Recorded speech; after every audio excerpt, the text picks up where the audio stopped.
I'm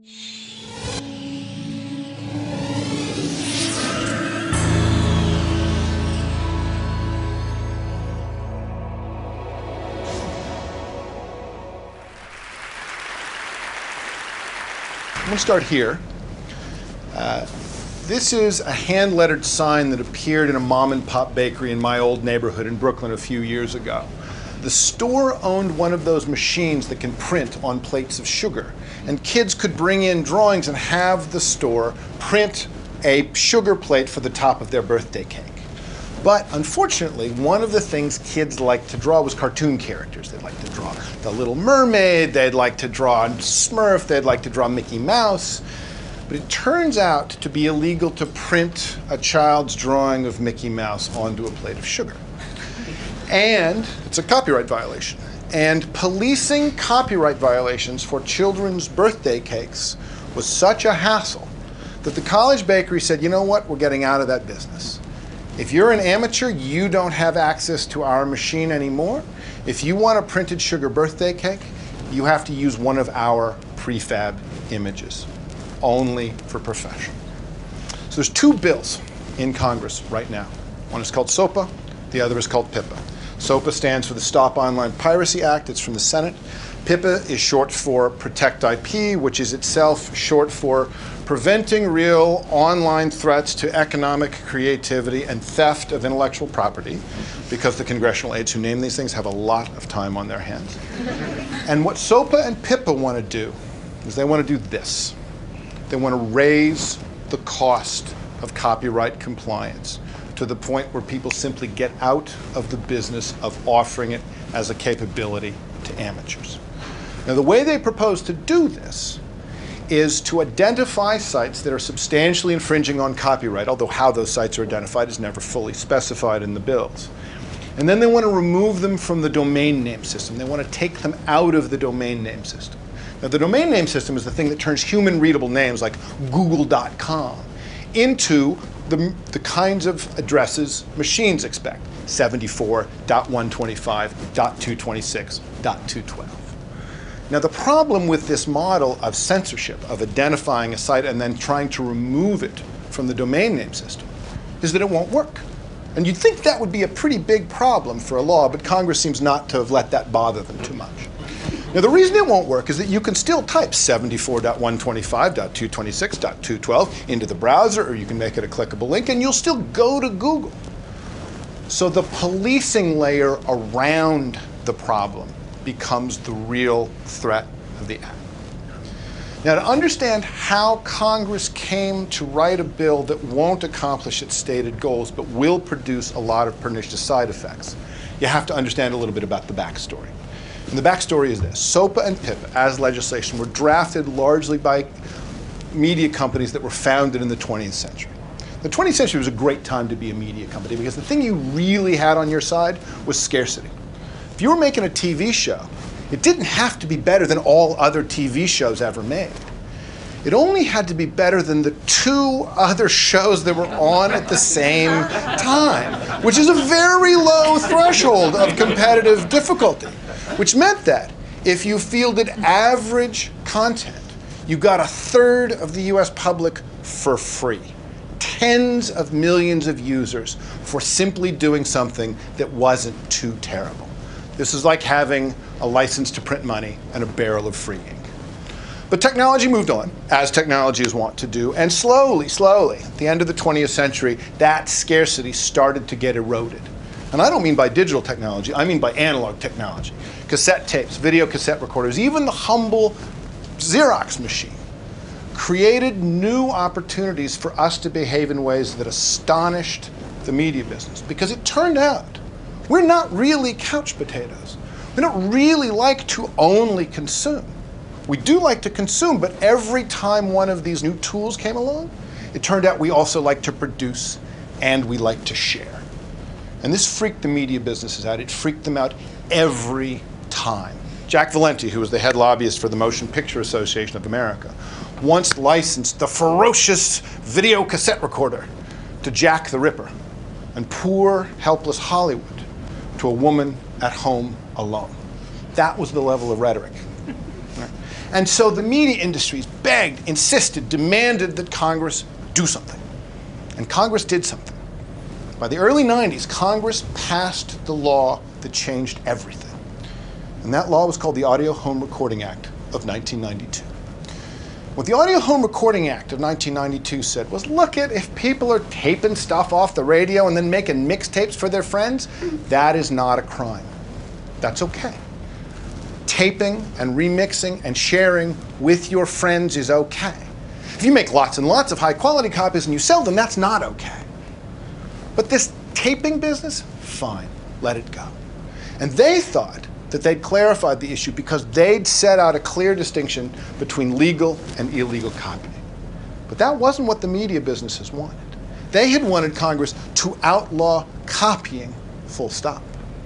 So when the Audio Home Recording Act of 1992 was passed, the media businesses gave up on the idea of legal versus illegal distinctions for copying because it was clear that if Congress was acting in their framework, they might actually increase the rights of citizens to participate in our own media environment.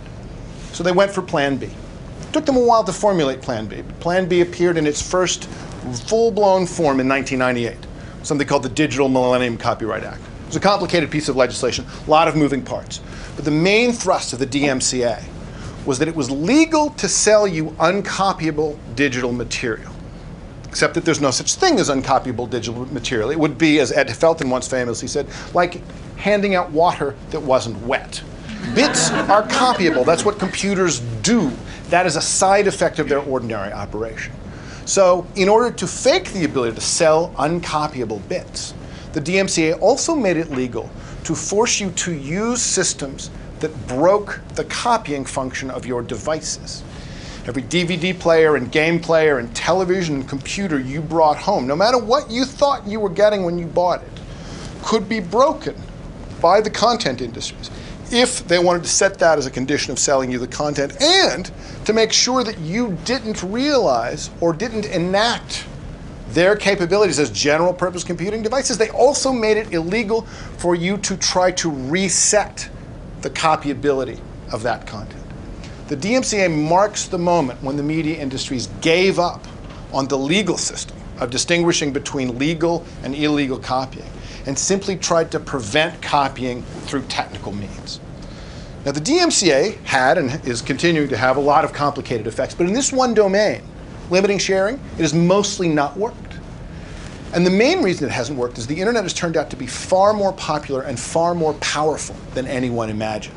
Right? The mixtape, the fanzine, that was nothing compared to what we're seeing now with the internet. We are in a world where most American citizens over the age of 12 share things with each other online. We share written things, we share images, we share audio, we share video. Some of the stuff we share is stuff we've made. Some of the stuff we share is stuff we've found. Some of the stuff we share is stuff we've made out of what we found. And all of it horrifies those industries. So PIPA and SOPA are round two. But where the DMCA was surgical, we want to go down into your computer. We want to go down into your television set, down into your game machine, and prevent it from doing what they said it would do at the store. PIPA and SOPA are nuclear. They're saying we want to go anywhere in the world and censor content. Now, the mechanism, as I said, for doing this is you need to take out anybody pointing to those IP addresses. You need to take them out of search engines. You need to take them out of online directories. You need to take them out of user lists. And because the biggest producers of content on the internet are not Google and Yahoo, they're us. We're the people getting policed. Because in the end, the real threat to the enactment of PIPA and SOPA is our ability to share things with one another. So what PIPA and SOPA risk doing is taking a centuries-old legal concept, innocent until proven guilty, and reversing it. Guilty until proven innocent.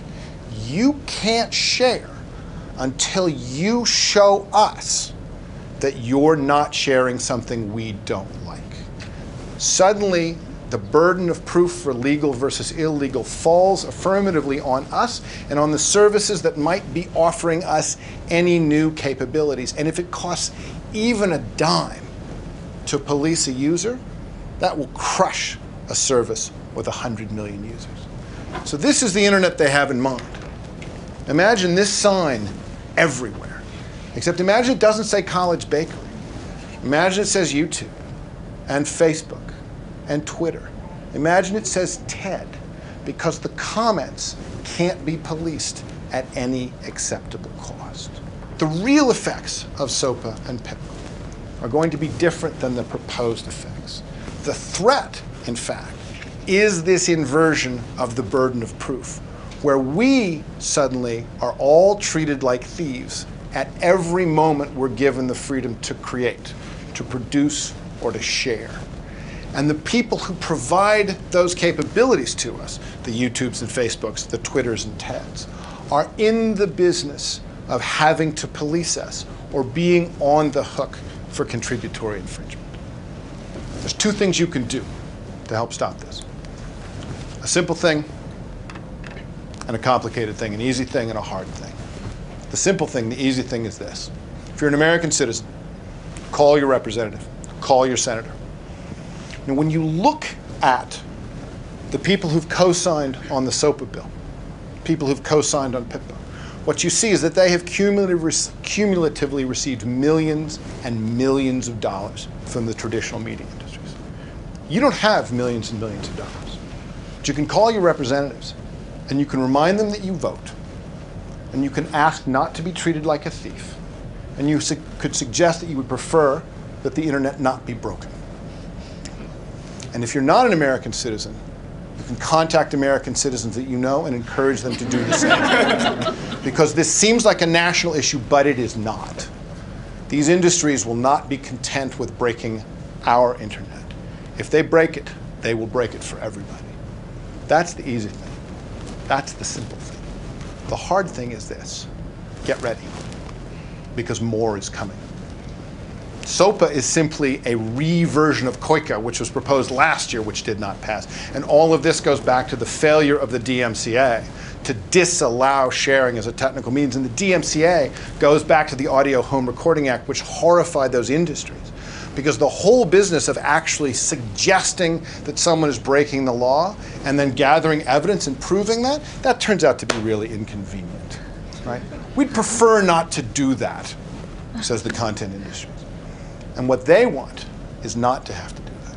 They don't want legal distinctions between legal and illegal sharing. They just want the sharing to go away. PIPA and SOPA are not oddities. They're not anomalies. They're not events. They're the next turn of this particular screw, which has been going on 20 years now. And if we defeat these, as I hope we do, more is coming.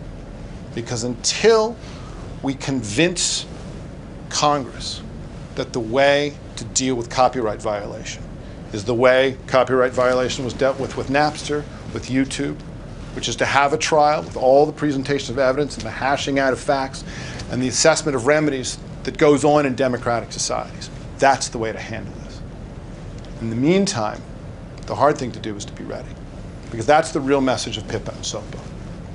Time Warner is called, and they want us all back on the couch, just consuming, not producing, not sharing, and we should say no.